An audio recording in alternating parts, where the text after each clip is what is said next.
kulanti wanaagsan dawdiyaal kuna soo dhawaada barnaamijka wararkii ugu dambeeyay ee Soomaaliya. Qodobadan maanta barnaamijkeena ku soo qaadi doonana waxaa kamid ah xog lama filaan ah oo laga helay madaxweyne Farmaajo oo guul taariikhi ah ka helay mucaaradka iyo laba arrin oo u sii dhaweynaysa kursiga filla Soomaaliya. Ra'iisul Wasaare Roble oo bilaabay la tashiyo ballaaran oo uu la sameeyay madaxda maamul goboleedyada si wax ka bedel loogu sameeyo habraaci doorashada ay soo saareen. xogta wada hadallo cusub oo bilowday ayaan idiin soo gudbin doonaa. dowladda Imaaraadka Carabta oo qayb ahaan ka baxday heshiiskii dekedda Berbera ee ay la gashay xukuumadda Muuse Biixi xilli Soomaaliland ay afka furatay weerarna ku qaaday xukuumadda Dubai. haddaba maxaa iska bedelay heshiiskii Imaaraadka iyo Soomaaliland? wararka kalena waxaa kamid ah xildhibaanadii ugu badnaa oo ka soo cararay magaalada Beledweyne ee gobolka Hiiraan kadib markii ay shaaciyeen arrin halis ah oo ka taagan magaaladaasi, iyo Mareykanka oo war ka soo saaray duqeyn uu ka fuliyay koonfurta gobolka Mudug ee deegaanka Camaara xilli dagaal culus shalay lagu qaaday militariga Soomaaliya ee ku sugan deegaankaasi. qodobadaas ayaan ku faahfaahin doonaa barnaamijka insha Allah, waana subax Arbaco ah 25 bishii 8 ee Agoosto sanadka 2021. barnaamijka wararka Soomaaliya waa mid aan ku soo gudbino dhammaan dhacdooyinka dalka. haddaba daawada ka qayb qaada dib u dhiska dalka inagoo ka dheeraanayna wax walba oo dib inoo celin kara. waad ku mahadsantihiin inaad taasna la fahantaan, fadlan la faafiyo wararka oo gaarsiiyay saaxiibadeena idinka oo ku sheer gareynaya baraha bulshada. mahadsanidin. aynu ku bilowno wararkeena. madaxweynaha Soomaaliya mudane Maxamed Cabdullaahi Farmaajo ayaa lagu waramay in uu guul weyn ka gaaray siyaasiyiinta mucaaradka ku ah ololihiisa iyo waliba sidoo kale siyaasadiisa. madaxweyne Farmaajo ayaa waxaa mucaarad weyn ku ahaa isbahaysi ka kooban midowga murashaxiinta madaxweynayaasha dowlad goboleedyada Jubbaland iyo Puntland, gudoomiyaha aqalka sare ee baarlamaanka federaalka ah ee Soomaaliya iyo ra'iisul wasaaraha dalka Maxamed Xuseen Roble oo sida la sheegay dagaalka madaxweyne Farmaajo lagu hayo isagu gadaal kaga soo biiray. isbahaysigaas ayaa hadda burburay kadib markii midowga murashaxiinta mucaaradka ay diideen sida madaxda maamul goboleedyada iyo ra'iisul wasaare Roble u wadaan hanaanka doorashada oo ay meel dhigeen sidii ay ka diideen amaba ay la meel dhigeen sidii ay ka diideen madaxweyne Maxamed Cabdullaahi Farmaajo. qoraal ay soo saareen dhawaan waxay ku yiraahdeen midowga murashaxiintu goluhu waxa uu in muddo ah hortaagnaa isku daygii uu madaxweynaha madaxweyneedkiisu dhamaaday Maxamed Cabdullaahi Farmaajo ku doonayay inuu doorashooyin dalka ee ku boobo amaba doorashada dalka uu ku boobo, waxaana suuragal ahayn in golaha wadatashiga qaran ay dhaqankii Farmaajo laga diiday ee u dabamareeyaan. qoraalkaas ayaa waxa uu noqday mid fursad weyn ee u noqday madaxweyne Maxamed Cabdullaahi Farmaajo.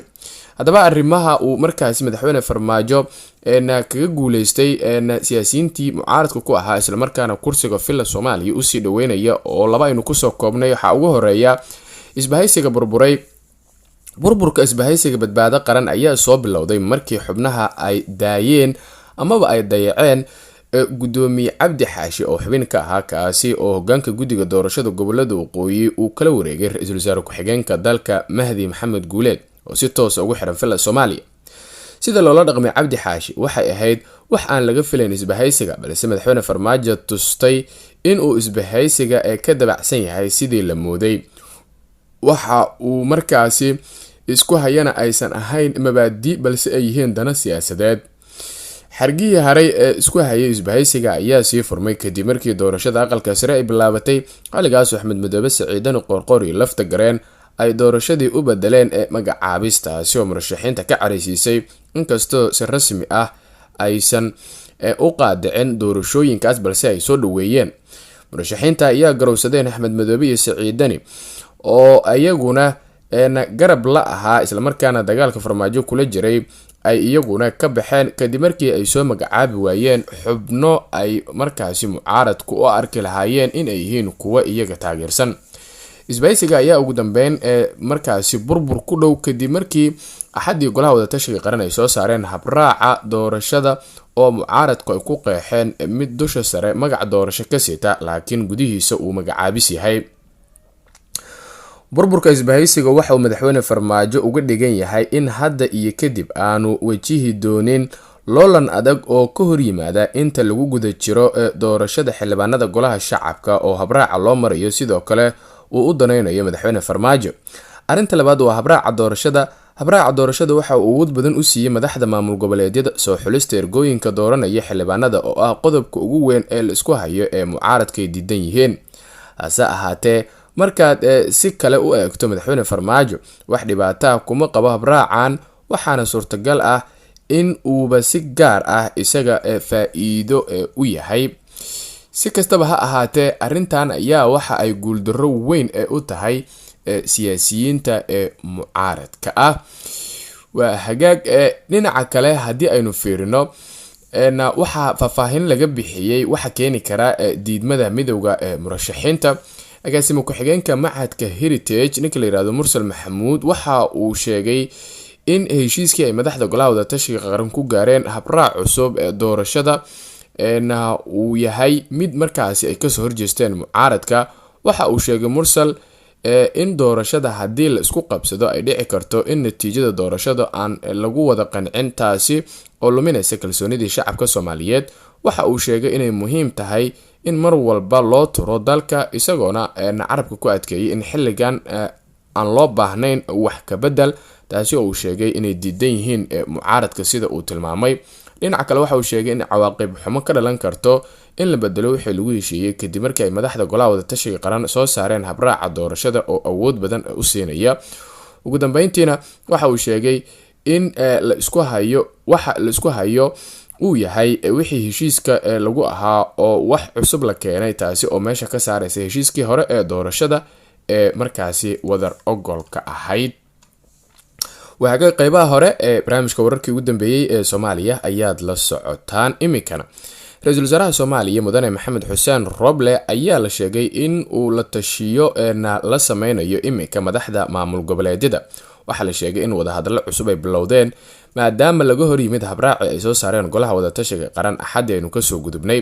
ra-iisul wasaare Roble iyo madaxda maamul goboleedyada oo golaha wadatashiga qaran ku wada jira ayaa iminka waxa ay ka fiirsanayaan sidii xaaladda u dejin lahaayeen, isla markaana loogu qancin lahaa siyaasiyiinta mucaaradka ah in ay markaasi raacaan habraaca la soo saaray, amaba ugu yaraan wax ka bedel lagu sameeyo habraacaas si loogu qanciyo midowga murashaxiinta oo iyagu si weyn arrintan kaga hor yimid.